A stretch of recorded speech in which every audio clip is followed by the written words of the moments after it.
बिस्मिल्लाहिर्रहमानिर्रहीम अस्सलाम वालेकुम। ऐ रब्बे जलील मेरा आगाज़ तेरी रहमत की तलबगार है।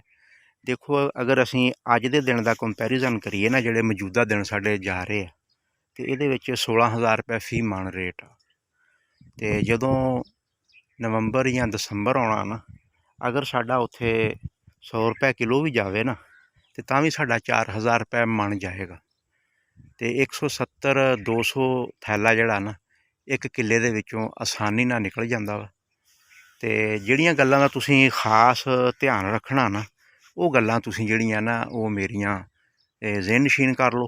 अगर तुसीं नमें आ ते चैनल नूं सबसक्राइब कर लो ते बैल दा बटन दबा दो तां कि जिन्नियां भी असीं क्राफ्ट्स ते वीडियो बना रहे हुंदे बर वक्त तुहाडे तक पहुँचण।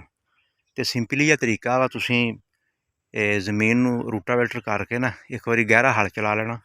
अगर तां तुहाडी जेब इजाजत दवे ते फिर तुसीं इंपोर्टड जेह्ड़ा थाईलैंड दा बीऽ आ ओह् भी लै सकदे आ।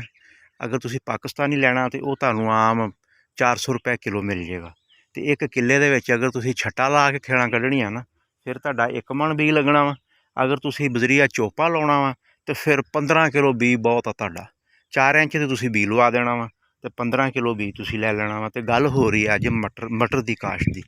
देखो इहदे तो बाद तुसीं आसानी नाल बीटी काटन भी ला सकदे आ और ब्हारिया मक्की भी आसानी नाल तुसीं ला सकदे आ। ते एक बोरी DAP दी जेह्ड़ी है ना ये लाजमन देनी है। यूरिया इस दे नेड़े भी नहीं करनी, यूरिया दे नाल बीमारी आउंदी है।